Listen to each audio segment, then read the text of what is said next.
Assalamualaikum warahmatullahi wabarakatuh. Selamat pagi, salam sejahtera buat kita semua. Mohon izin perkenalkan, nama saya Nur Faizah, guru SMP Negeri 11 Tanjung Pinang, Kepulauan Riau. Pada sesi kali ini saya akan melakukan diskusi pada mata kuliah Studi Komparatif Pendidikan Dasar di berbagai negara. Dalam kegiatan diskusi ini, kita disajikan dua artikel. Artikel yang pertama itu tentang membangun kualitas pendidikan di Indonesia dalam mewujudkan program sustainable. Dan artikel kedua itu kita diajak untuk menganalisis dampak pembangunan infrastruktur pendidikan terhadap peningkatan akses dan kualitas pendidikan anak-anak di wilayah pedesaan. Sebuah kajian kemanusiaan di negara berkembang. Nah, dua artikel ini kita diminta untuk melakukan analisis dan dikaitkan dengan pendidikan dan hasil penelitian artikel dengan wilayah kita atau daerah kita. Khususnya di sekolah saya di SMP Negeri 11 Tanjung Pinang, Kepulauan Riau. Pada artikel pertama itu di membangun kualitas pendidikan di Indonesia dalam mewujudkan program Sustainable Development Goals itu menyoroti bagaimana sih peningkatan mutu pendidikan di Indonesia itu masih menghadapi berbagai macam tantangan, termasuk masih rendahnya kualitas guru, keterbatasan infrastruktur, dan kesenjangan pendidikan antara daerah perkotaan dan pedesaan. Sedangkan di artikel yang kedua, analisis dampak pembangunan infrastruktur itu membahas bagaimana pembangunan infrastruktur pendidikan sangat berpengaruh dalam mengurangi ketidaksetaraan akses pendidikan di daerah terpencil. SMP Negeri 11 Tanjung Pinang itu berlokasi di Jalan Flamboyan, Kampung Bugis. Kecamatannya memang Tanjung Pinang Kota, tetapi lokasinya berada di pinggiran atau tepian. Jadi bisa diakses melalui dua jalur, yaitu bisa jalur darat maupun jalur laut. Ada beberapa masalah yang disebutkan dalam kedua artikel tersebut. Salah satu tantangannya sama, yaitu pemanfaatan teknologi dalam pendidikan dan kesiapan guru dalam menerapkan pembelajaran berbasis digital. Meski infrastruktur sekolah cukup memadai, di SMP 11 itu memiliki labor IPA, perpustakaan, ruang multimedia, serta ruang kelas yang memadai, tapi juga masih ada tantangan dalam peningkatan khususnya di keterampilan guru dan siswa dalam mengoptimalkan teknologi untuk pembelajaran. Nah, tantangan peningkatan kualitas pendidikan ini masih terdapat beberapa tantangan. Seperti pada tahun 2023, SMP Negeri 11 itu ingin mencoba mengikuti seleksi sekolah rintisan Google, di mana pada seleksi sekolah rintisan Google itu guru-gurunya minimal 30% itu sudah memiliki sertifikat edukator level 1. Kami berupaya di sekolah itu melakukan pelatihan secara mandiri. Guru diajarkan bagaimana sih memaksimalkan aplikasi yang ada di Google seperti Google Doc, Google Sheet, Google semua aplikasi yang ada di Google itu kita coba pelajari supaya bisa menerapkan pembelajaran yang berbasis IT, berbasis digital. Tapi pada saat kita selesai pelatihan, mengikuti ujian, ternyata tidak semua guru itu bisa lulus level 1 dan belum mencapai hasil 30%. Di situ menjadi tantangan tersendiri ya. Pada saat kilas balik, apa yang diamati ternyata keterampilan guru itu sangat mempengaruhi. Jujur di SMP 11 itu tidak semuanya mudah dan melek IT, sehingga masih ada beberapa guru yang mengalami kendala dalam meningkatkan keterampilan khususnya di digital. Kesenjangan dalam akses sumber belajar, siswa di daerah perkotaan itu cenderung memiliki lebih banyak sumber daya dibandingkan daerah terpencil. Nah, perbedaannya di sekolah kami itu sudah menggunakan teknologi digital dalam pembelajaran.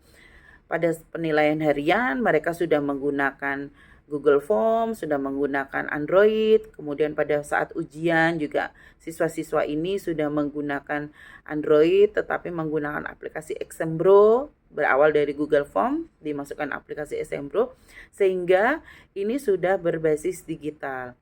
Sedangkan tadi di artikel itu mereka udah di daerah pedesaan itu masih minim tentang akses internet ya. Ini menjadi sebuah dilema keterbatasan infrastruktur. Nah, itu juga menjadi kendala utama dalam akses pendidikan. Di Tanjung Pinang, akses terhadap internet itu kategorinya cukup baik. Sedangkan pada penelitian tadi, di daerah pedesaan masih banyak wilayah yang minim akses internet, sehingga itu dapat menghambat pembelajaran berbasis teknologi. Nah, saran untuk mengatasi isu politik sosial dan budaya dalam pendidikan, ini pada peningkatan kualitas guru dan tenaga pendidikan, program pelatihan dan pengembangan profesional guru ini harus lebih ditekankan agar mereka siap dalam menghadapi perubahan kurikulum dan pemanfaatan teknologi. Pembangunan infrastruktur yang berkelanjutan, pemerintah swasta dan negeri itu harus melakukan kolaborasi untuk membangun infrastruktur pendidikan yang merata, terutama khususnya nanti di daerah pedesaan ya. Kebijakan pemerintah pendidikan harus adanya kebijakan yang mendorong distribusi guru yang merata, terutama di daerah 3T, tertinggal, terdepan, dan terluar, agar semua siswa itu mendapatkan kualitas pendidikan yang sama. Sedangkan di pemberdayaan masyarakat itu harus melibatkan, keterlibatan orang tua itu harus lebih maksimal. Selain itu juga perlu adanya keterlibatan komunitas dalam mendukung pendidikan yang sangat penting, terutama untuk menciptakan sebuah lingkungan belajar yang kondusif bagi anak-anak. Nah, kaitannya dengan diskusi kita kali ini, bahwasanya di pendidikan sebagai bagian dari sustainable development ini sangat penting ya.